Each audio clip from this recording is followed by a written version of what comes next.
Hello friends, welcome to this video. In this video, we are going to build a pre-trained unit architecture. Here we are going to use the Inception ResNet version 2 as the pre-trained encoder for the unit architecture. Inception ResNet version 2 is a convolutional neural architecture that builds on the Inception family of architecture but incorporate RESTful connection. This Inception ResNet version 2 architecture is trained on the ImageNet dataset. So watch the complete video to learn more about the pre-trained unit architecture and subscribe the channel for more related videos. Now let's start the code.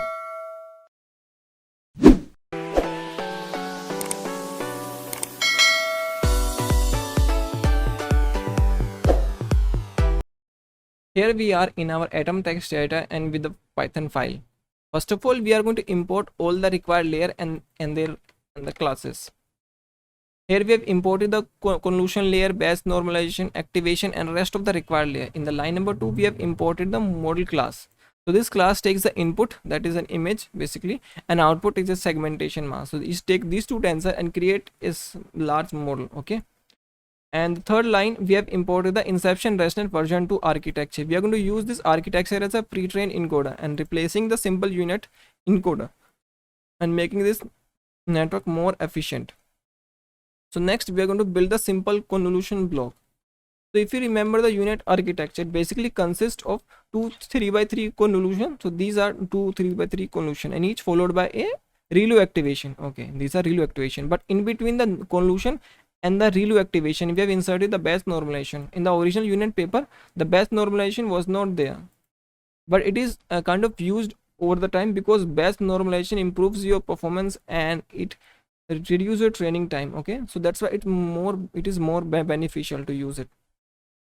Now we start by building our main architecture. Okay, the Inception ResNet version 2 unit. So this function takes an input shape, so it can be up to you what input shape you want to use. First of all, we are going to build the input layer. Okay, so this is our input layer and you take the input shape. Okay, next we're going to call our pre-trained encoder. So this is our pre-trained encoder. Okay, so the name is incorrect. Let me just replace this name with this. Okay, so this name is correct. Now this is the pre-trained encoder and we have named it encoder. So we have said include top false because we don't want the classifier layer from the bottom. We don't want the fully connected layer and we want to load the weight. So that's why we said weights is equals to ImageNet. Okay, because an empty network would not be much useful. Otherwise, why we are using it? Instead we can use a simple convolution blocks. An input tensor basically take the input. So this is the inputs layer. Okay, which we have defined above. Now let's print a summary of this network. Okay,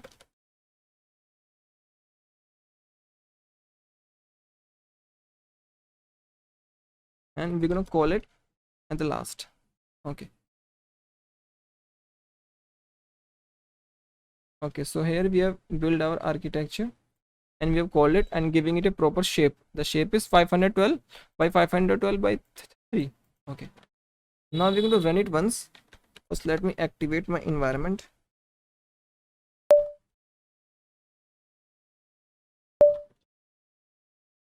Okay, so you can see TensorFlow messages. You can also see my GPU 1066 GB. Okay, let me just zoom out a little. Okay, now this is correct. So let me just go to the top and we need to extract like skip connection from these layers. Okay, the proper skip connection we need to include. Okay, okay, so it start with a 512 by 512.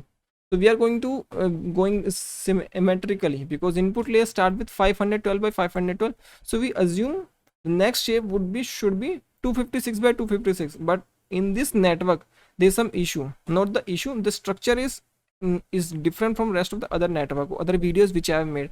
Here the shape is 255 by 255, so we can convert easily to 256 by adding a 0 padding. Okay, that's not an issue.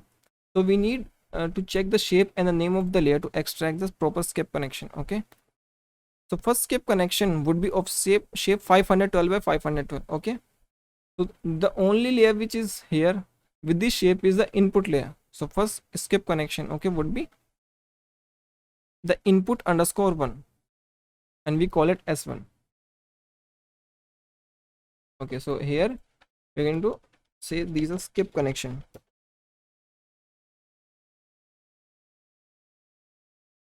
Okay, it's of this shape. Okay, next we're going to have our another skip connection. It should be of shape half by the original shape, that is 256 by 256. So here we can see we have this activation function with the shape 255 by 255. So we're going to take this as the activation function, not the activation function, as the second skip connection. Okay, and its shape is 255 by 255. Just leave the number of filters for now, it's not an issue. So we need to convert this 255 by 255 to 256 by 256. So we just need to add 1 pixel in the height and 1 pixel in the width. Okay, and it would be automatically converted to 256 by 256. So that's the zero padding layer. Here we pad the 0. So here we have add one pixel on the left and on the bottom. Okay, so for more like what these left bottom you can see in the TensorFlow guide. Okay, so we have converted this layer by adding extra zeros to 256 by 256. Okay, next is the layer skip connection 3, which whose shape should be 128 by 128. Okay, now let me search the 128 by 128. Okay, so here we have 124 and 126. So let me just take this 126 from here, the activation 3. Okay, and its shape is 126 by 126. Okay, now we need to convert it to 128 by 128. So what we can do, we can include like 2 pixels, okay, on the height and 2 pixel on the width, and pad them with 0. So what we can do, one on the top height, one on the bottom height. Okay, that we can do. So this is like, now you can say it's 128 by 128. Okay, and after these layers are skip connection are completed, I'm going to show you their proper shape, if their shape are correct or not. Now, as if you remember, we have 4 skip connection in the unit architecture. So our last skip connection should be of size 64 by 64. You can see we have 61 size here, we don't have any 64, and I think it's really large, the 61 number of size layers. Let's go to the bottom part. Okay, so here we can see activation underscore 74. This is our skip connection 4, and size is 61 by 61. So let's just paste it here. So now what we need to do, we need to convert it to 64 by 64, just padding some extra layers with zeros.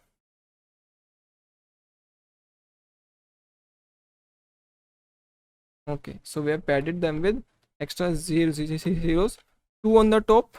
Okay, 2 on the top and 1 on the bottom, and 2 on the left, 1 on the right. Okay, so this is how we pad it, and we convert its shape from 61 to 64. Okay, so these are all the skip connection. Next comes the bridge. So let's do the bridge also. Bridge shape should be again the half of the 64. Okay, it should be like 32. So we don't have 32, we have 30 here. Okay, let me just go below and see the last activation function with the related shape. We just need to check the shape, whether how much it is related to the shape of the encoder. Okay, okay, so we have 30 here. Its name is activation underscore 161, and shape is 30 by 30. Okay, you can see its shape is 30 by 30. Now we need to add 2 pixels height and width. Okay, again we're going to use 0 padding and convert them to their proper shapes. So we're going to call this bridge. Okay, so these are all the skip connection, and these are the bridge. Okay, so this whole part comes from the pre-trained encoder.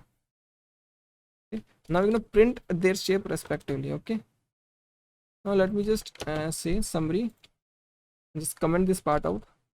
One is print s1 dot shape. Okay, s2 dot shape, s3 dot shape, s4 dot shape. Okay, so now their shape should be 512 by 512, then 256, then 128, and then 64.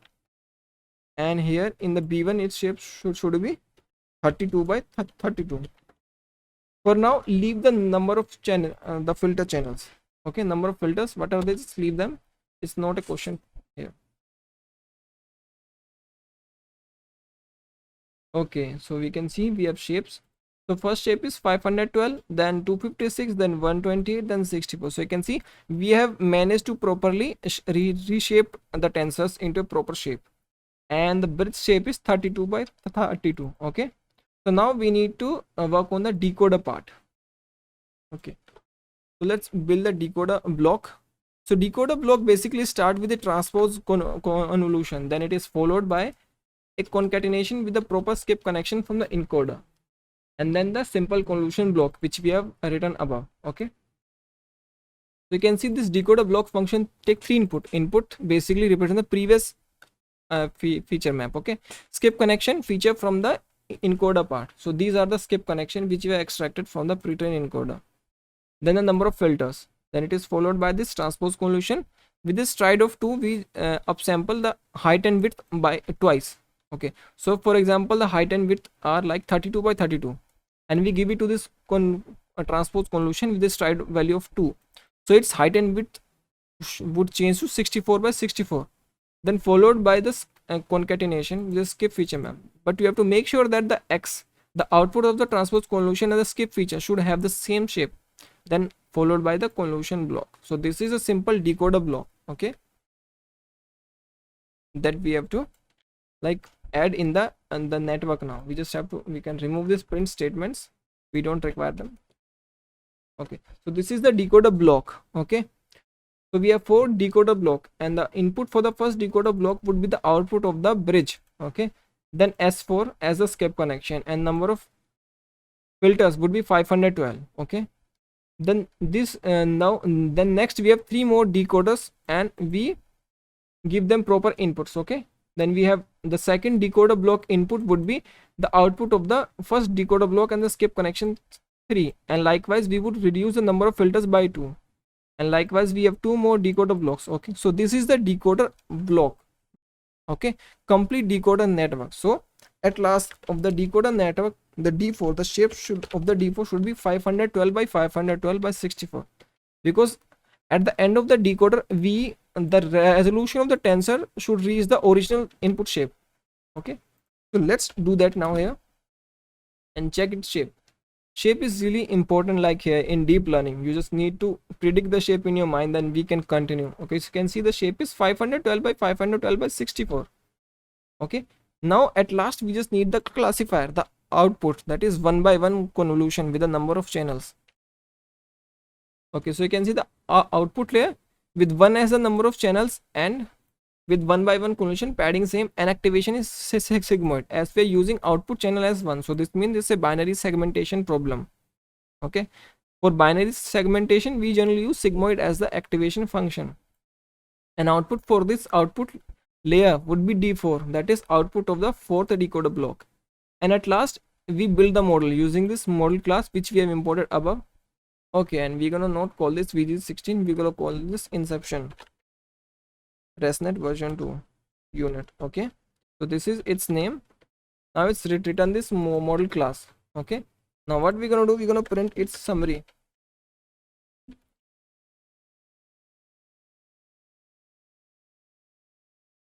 Okay, we have some issues with the indentation. To see how fascinating the programming language is, if we give one extra space it would cause an error. Have you seen in the programming language which have such issues? Okay, let's go to the top of this network. I think it's really huge. Okay, so you can see the input layer has a shape of 512 by 512 by 3, and then it goes through the entire Inception ResNet version 2. Then it followed by the 4 decoder blocks. Okay, where it upsamples the feature map, and finally gives the segmentation map mask. Okay, of the shape 512 by 512 by 1. Okay, so this is about the so this is whole about the Inception ResNet version 2 unit. Okay, or we can say unit where we have used pre-train Inception ResNet version 2 as the encoder. Okay, so these are the total number of parameter, and these are the trainable parameter basically. So it also has some untrainable parameter. These untrainable parameter basically came from the batch normalization. Okay, these batch normalization have some untrainable parameters also. The parameters are not that much, it's okay, you can train them easily on your system. Even I can train this. So in future I'll make a video on this, how we can use this network for various segmentation tasks. Okay, so I hope this concept is really simple and you get it, how you can include, how you can use this inception lesson version 2 architecture. Just the main thing here is that you need to make proper padding here to make sure that the shapes are really okay. You need to handle the shapes correctly, because like any other network like ResNet 50 or any other network where the shapes are like in its proper sequence, like from 500 is 256, then 128, then 64, then 32. Here the shapes are different, like 255, then 126, because of the padding issue. Okay, so that's all about this network. So if you still have any query, any issue, any problem, please comment below or follow me on my social media. I hope you enjoyed the video. If you really like the content, make sure that you like the video, subscribe the channel and press that bell icon for more such videos. Thank you. Have a nice day.